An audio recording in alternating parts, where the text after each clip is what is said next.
Hello, this is Chris from the Cinema Savvy Movie Podcast, and this is the second reaction I'm doing tonight.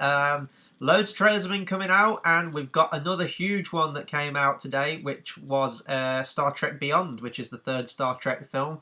Not directed by J.J. Abrams, because he's sort of caught up with another star-based franchise that he's got to deal with. So we're going to give this one a watch. I'm going to give my first time thoughts on it because I really loved Into Darkness. I even kind of like the first one as well, the 2009 one. I know a lot of hardcore Star Trek fans don't like those new ones, especially Into Darkness. I think they said that it was their least favourite in some kind of convention, which completely baffles me. I do get all the points though, that it is a complete rehash in the ending of Wrath of Khan, which was a shame because it's nice to see it sort of stand on its own and not keep reverting back to older stuff. But I thought it was a fun space adventure, and that's all I was in for. I should say this as well. I'm not a huge Star Trek fan. In fact, I've never really got the appeal myself. That's not to say it's bad. Everyone's entitled to like what they like.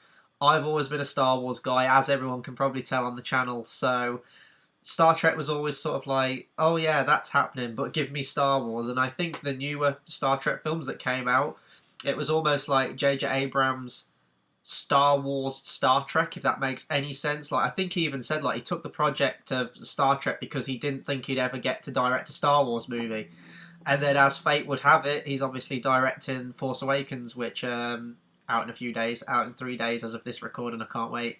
So yeah, we're going to watch this trailer now. I'm going to give my thoughts on it, and we're going to see what's happening in this new one. So I am going to click play now.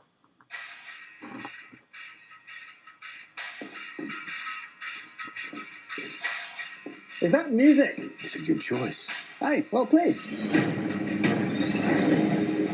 We got no ship.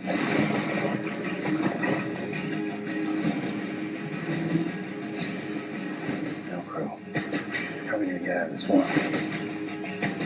We'll find hope in the impossible.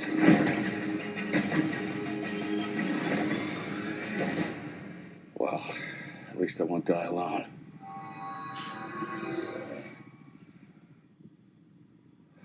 Well, that's just typical.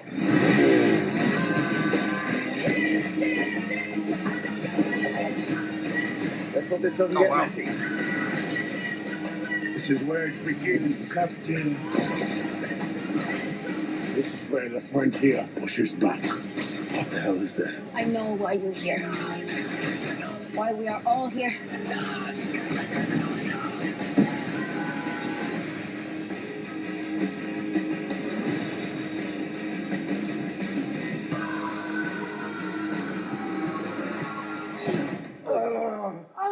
Okay, let's never do that again.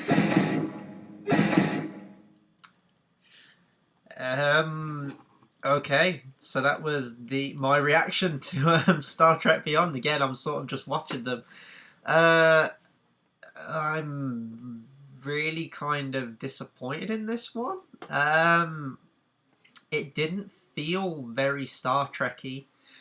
And you can definitely tell there's a tonal shift now that we've got the new director on it. I think it said Justin Lin, director of Fast and Furious. I don't know, the lines just weren't hitting for me, which is weird because I swear to God I heard that Simon Pegg was writing the script for this one and that he's a huge Star Trek fan, so he was going to sort of merge more of the original humour from the original TV series into this new film.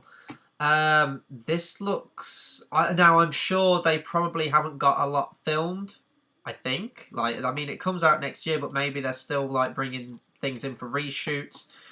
All the effect shots they haven't really got ready yet, so they've had to just sort of get out what they can to build up sort of, like, hype for it. But this really didn't do anything for me. I really disliked the music choice in it. It totally didn't feel like Star Trek. In fact, it felt like a parody of Star Trek almost. None of the characters really felt like the characters all that much.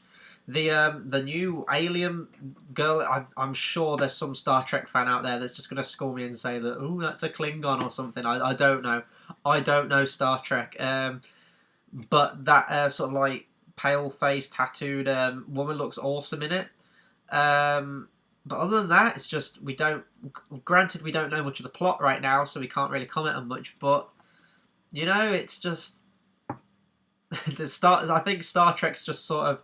I don't want to keep up the rivalry with Star Trek and Star Wars, but it's sort of like a running joke now. But now Star Wars is here, it looks like Star Trek's just going to sort of recede back into the corner. I'm going to check a few comments now. Yeah, see, I'm looking at comments on the video now saying like the music really took me off. They like the song itself, but it doesn't fit the trailer. I think it seems quite divided again. But yeah, so that was sort of my reaction. I'm sure when a trailer 2 comes out, we'll get to see a lot more, might get a little bit more insight into the story. What this looks like from the trailer from my first viewing was that it looks like they crash land on some kind of planet and they've got to find their way off. Whether that's going to be just like the first act or whether it's going to be, you know, just the first scene, we don't know. But that looks like the general crux of the plot. I'm rambling at this stage anyway. The trailer I didn't really care for. I'll still go and see it because I quite like the other two and I think the cast are fantastic. So yeah, that will do it for my reaction for Star Trek Beyond. Be sure to rate, like, comment, subscribe. Let us know what you thought of the trailer. Let us know what you think of Star Trek, or more importantly, J.J. Abrams' previous 2 Star Trek films. And yeah, please hit that subscribe button because we would really like to get to 100 before Christmas because that's like the next big milestone. So until next time, thanks for watching.